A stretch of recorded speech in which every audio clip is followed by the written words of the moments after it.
8장 10계명. 하나님은 이스라엘 백성을 가리켜 나의 택한 백성이라고 하셨다. 택함받은 하나님의 백성 이스라엘은 세상에서 하나님과 사람의 관계에 모범을 보여야 했다. 그러기에 그들은 하나님에 대한 많은 것을 배워야 했다. 하나님께서 자신을 계시하시는 일은 계속되었는데 이제 곧 하나님의 성품에 대한 중요한 계시가 있을 것이었다. 이스라엘 백성은 이집트를 떠난 후 3월 1일에 시나의 광야에 이르렀다. 그들은 시내산 앞에 천막을 쳤다. 모세가 여호와를 만나려고 산으로 올라가자 여호와께서 산에서 그를 불러 말씀하셨다. 이스라엘 백성에게 나 여호와가 이렇게 말한다고 일러주어라. 너희는 내가 이집트 사람에게 행한 일을 보았고 또 독수리가 날개로 자기 새끼를 보호하듯이 내가 너희를 보호하여 나에게 인도한 것을 다 보았다. 만일 너희가 내 말을 잘 듣고 내 계약을 지키면 너희는 모든 민족 가운데서 나의 소중한 백성이 될 것이다. 온 세상이 다 내 것이지만 너희는 특별히 나에게 제사장 나라가 되고 거룩한 백성이 될 것이다. 출애굽기 19장 1절에서 6절. 너희가 내 말에 순종하면, 하나님은 간단 명료하게 말씀하셨다.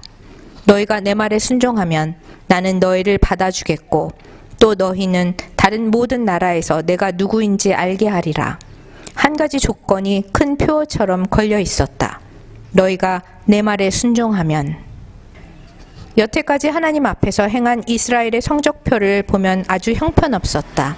하나님께서 그토록 당부하셨는데도 그들은 필요 이상의 만나를 모았고 또 하나님을 의지하기보다 먼저 불평과 원망을 터뜨렸다. 그들이 만일 정직했다면 이렇게 말했을 것이다. 우리는 하나님의 말씀을 지킬 능력이 없습니다.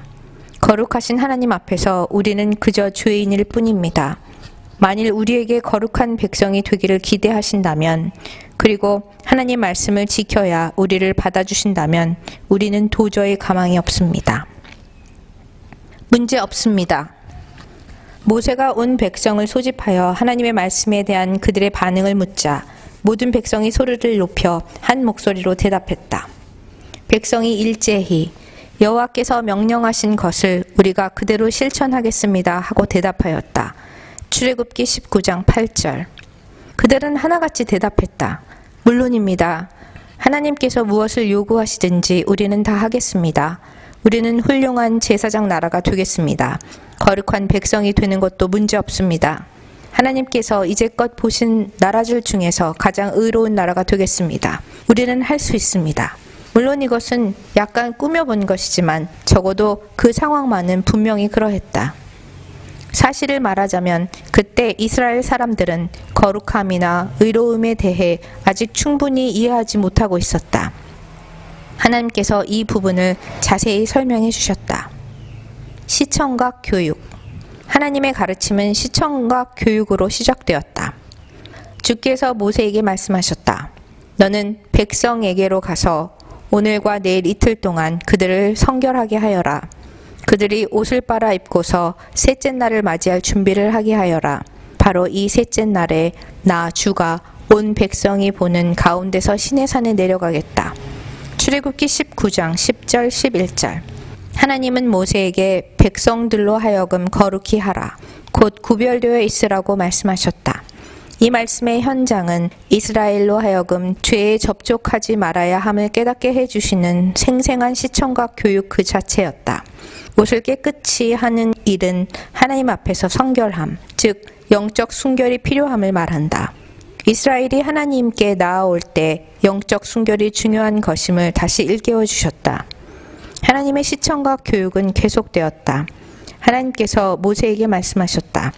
너는 백성의 둘레에 경계선을 정해두어 백성이 그 경계선을 넘어오지 않도록 하여라. 백성에게 산으로 올라가지도 말고 산 기슭을 밟지도 말라고 일러라. 누구든지 산 기슭을 밟는 사람은 죽을 것이다. 출애굽기 19장 12절. 이 경계선은 죄로 말미암아 생긴 하나님과 사람 사이의 단절을 나타낸다. 즉 거룩하신 하나님께 사람이 함부로 가까이 할 수 없다는 경고로서 죄인은 결코 하나님께 나아갈 수 없음을 분명히 가르쳐 주는 것이었다. 그 경계선은 죄를 범하면 죽는다는 것을 나타내고 있다. 셋째 날 아침에 천둥과 번개와 짙은 구름이 산 위에 있고 나팔 소리가 심히 크니 진영에 있는 온 백성이 다 떨더라. 모세가 하나님을 만나려고 백성을 데리고 진영으로 나오매 그들이 산 기슭에 섰더라. 시내산은 온통 연기로 자욱하니 이는 주께서 불 가운데서 그 위로 내려오셨음이더라. 모세가 말한즉 하나님께서 그에게 음성으로 대답하시더라. 출애굽기 19장 16절에서 19절. 하나님의 그 다음 시청각 교육은 충격적인 것이었다. 천둥, 번개, 빽빽한 구름, 큰 나팔 소리, 연기, 불, 진동하는 산 등이 그것이었다. 온 백성이 그 앞에서 부들부들 떨었다. 죄 많은 사람은 거룩하신 하나님 앞에서 그저 떨고 있을 수밖에 없다. 하나님은 간결하고 명확하게 요점을 정리해 주셨다. 우리는 지금 하나님을 아는 지식에 있어 커다란 전환점으로 다가가고 있다. 하나님은 거룩함과 의로움이 무엇을 뜻하는지를 분명히 가르쳐 주실 것이다. 하나님의 이러한 말씀이 들리지 않는가? 나 하나님이 너희를 언제나 돌보는 것을 너희 눈으로 똑똑히 보지 않았느냐? 내가 이런 일을 전에 행한 적도 없었고 또 모든 것을 이처럼 명백히 드러낸 적도 없었다. 이제 나 하나님의 계명에 너희가 순종하면 너희는 거룩한 백성, 곧 내게 속한 특별한 백성이 될 것이다. 또 너희가 어떻게 해야 거룩하고 행복한 삶을 살 수 있는지도 알게 될 것이다. 그러면 세상의 모든 나라가 너희를 보고 이 사실을 알게 될 것이다. 하나님께서 10가지 계명, 10계명을 주시기 시작했다. 첫째 계명, 나는 주 너희의 하나님이다.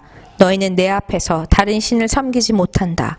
출애굽기 20장 2절 3절. 사람이 절대로 다른 존재를 예배해서는 안 된다고 하나님께서 말씀하셨다. 나는 주라.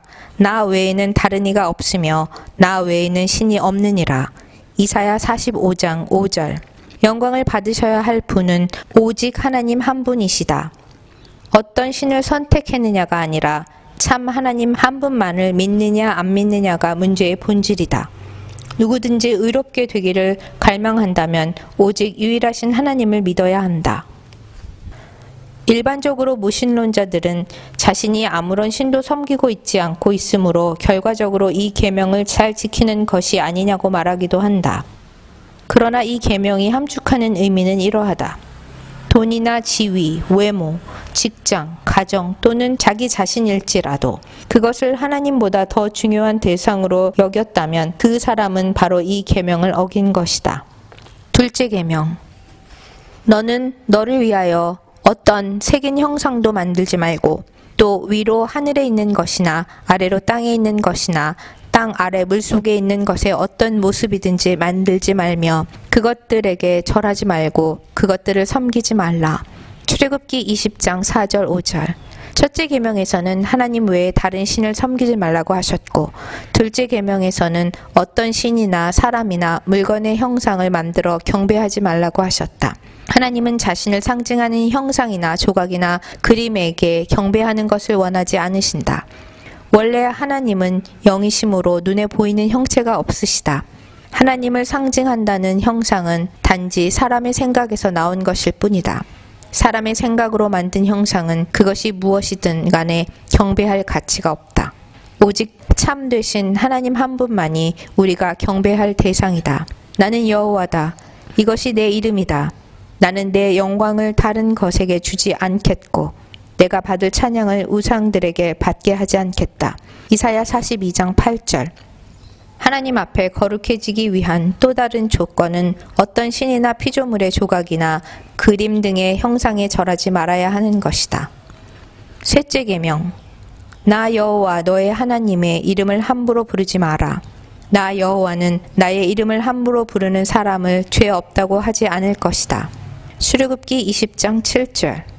가장 높으신 하나님의 이름은 언젠가 높임을 받으셔야 하며 함부로 사용되어서는 안 된다. 만물의 창조주, 세상의 심판주이신 하나님은 지극한 공경의 대상이시다. 사람은 자신의 왕이시며 주님이신 하나님께 가장 큰 경외감을 가져야 한다. 셋째 계명은 명확하다. 사람이 의롭게 되기 위해서는 가장 높으신 하나님을 절대적으로 높여드려야 한다.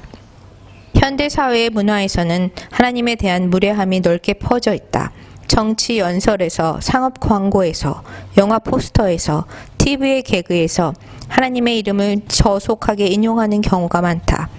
개인들의 대화에도 농담이나 우스갯소리를 하는데도 하나님의 이름이 마구 사용되기도 한다. 설령 어떤 사람이 무심코 하나님의 이름을 무례히 사용했다 할지라도 그 사람은 이미 이 셋째 계명을 어긴 것이다. 넷째 계명, 안식일을 기억하여 거룩하게 지켜라. 엿새 동안 힘써 일하고 일의 날은 내 하나님 나 여호와의 안식일이므로 일을 해서는 안 된다. 출애굽기 20장 8절에서 10절. 하나님은 일곱째 날을 안식일에 정하여 쉴 것을 명령하셨다. 이날은 하나님의 완전한 천지 창조를 통해 하나님의 완전하심을 기억하는 날이다. 너희는 나의 안식일을 지켜라. 이것은 안식일이 나와 너희 사이에 대대로 계약의 표가 되어 내가 너희를 거룩하게 하는 여호와임을 너희가 알 수 있도록 하기 위해서이다. 출애굽기 31장 12절 13절. 이스라엘 백성이 거룩한 백성이 되고자 한다면 안식일을 하나님의 특별한 날로 지켜 존중해야 했다. 다섯째 계명, 너희 부모를 공경하라. 출애굽기 20장 12절. 하나님은 육신의 부모를 존경하는 것이 마땅하다고 말씀하셨다. 가정이라는 곳은 갈등과 적대감이 만나는 곳이 아니라 화목과 평화를 이루는 곳이다. 그래서 자녀들은 부모를 공경하고 순종해야 한다. 이런 맥락에서 부모들 또한 한 가정의 중요성을 잘 알고 돌봐야 할 책임이 있다. 하나님은 모든 자녀된 사람에게 거룩해지려면 먼저 부모를 공경하는 일이 필요하다고 가르치셨다. 또한 하나님은 모든 사람의 가정이 혼란과 분노가 쌓인 곳이 아니라 질서와 기쁨이 가득 찬 곳이 되기를 원하셨다. 부모에 대한 말대꾸, 무시하기, 언쟁하기, 비죽거림, 의도적인 묵살, 뒤에서 이죽거리기 등 모든 것들이 하나님의 말씀을 대적해 죄를 범하는 것이다. 여섯째 계명, 살인하지 말라. 출애굽기 20장 13절. 사람의 생명은 하나님께서 주신 것이다. 다른 사람의 생명을 해치는 것은 그것을 주신 하나님을 공격하는 것과 같다. 더욱이 하나님은 살인뿐만 아니라 그 행위의 배후에 있는 동기까지 문제 삼으셨다. 하나님의 말씀이 마음의 생각과 의도를 분별하는 분이시기 때문이니 그분의 눈앞에서 드러나지 아니하는 피조물이 하나도 없고 오직 모든 것이 우리와 상관하시는 그분의 눈에 벌거벗은 것 같이 드러나느니라. 히브리서 4장 12절 13절. 마음속까지 보시는 하나님은 살인의 동기가 미움과 시기와 다툼 등으로 인한 분노에 있다고 하신다. 그러므로 하나님은 사람의 분노를 살인과 똑같이 여기신다. 옛 사람들에게 이르기를 살인하지 말아라. 누구든지 살인하는 사람은 재판을 받을 것이다 한 것을 너희가 들었다. 그러나 나는 너희에게 말한다. 자기 형제나 자매에게 성내는 사람은 누구나 심판을 받는다. 자기 형제나 자매를 모욕하는 사람은 누구든지 의회에 불려갈 것이요. 자기 형제나 자매를 바보라고 하는 사람은 누구든지 지옥 불 속에 던짐을 받을 것이다. 마태복음 5장 21절에서 22절. 하나님의 의의 기준에 이르려면 정당한 이유 없이 화를 내거나 분을 터뜨려서는 안 된다. 일곱째 계명, 간음하지 마라. 출애굽기 20장 14절. 하나님은 혼인 관계에서만 성적인 관계를 가져야 합당하다고 하셨다. 그리고 하나님은 한 단계 더 말씀하신다. 간음하지 마라는 계명을 너희가 들었다. 그러나 나는 너희에게 말한다.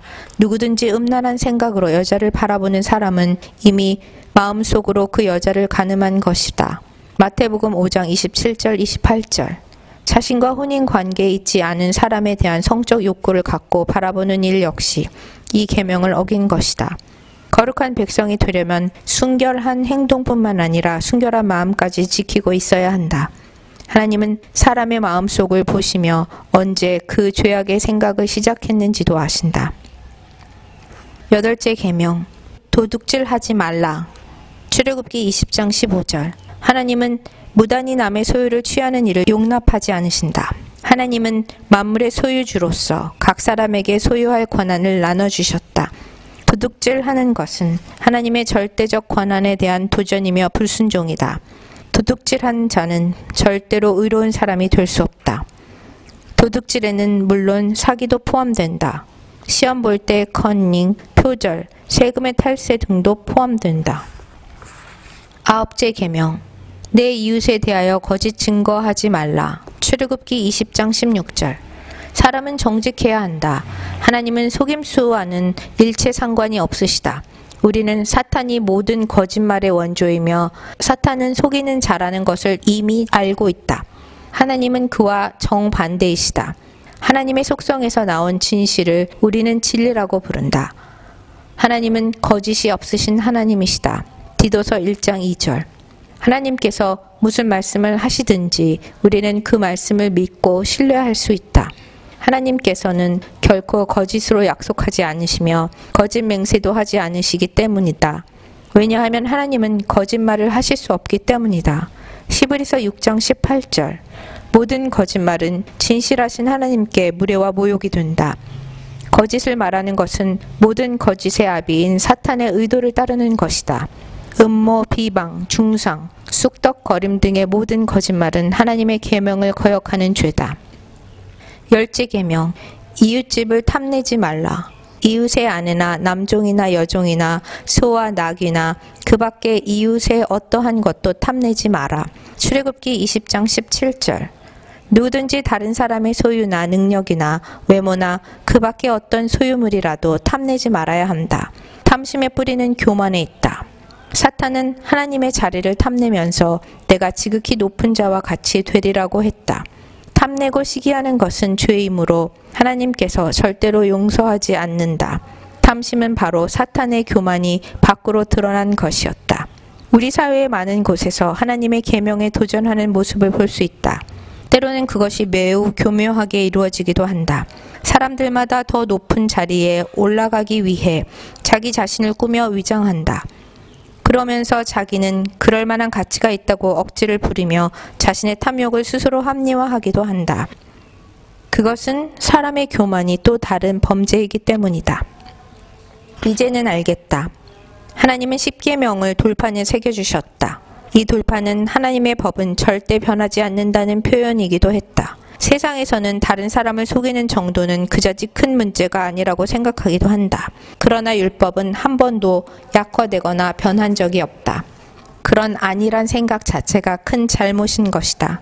하나님께서 사람에게 어떤 삶을 원하시는지, 하나님께서 무엇을 죄로 여기는지를 이제 우리는 알게 되었다. 성경에 기록한 한 사람이 율법에 대해 다음과 같이 기록했다. 율법으로 말미암지 않고는 내가 죄를 알지 못하였으니 곧 율법이 탐내지 말라 하지 아니하였더라면 내가 탐심을 알지 못하였으리라. 로마서 7장 7절. 그러나 여전히 의문이 남는다. 하나님은 이 계명을 어느 정도까지 적용하실 것인가? 모든 것을 다 지키다가 혹시 계명 하나를 어기는 경우는 어떠한가? 하나님은 우리가 어느 수준까지 그 율법을 지키기를 원하시는가?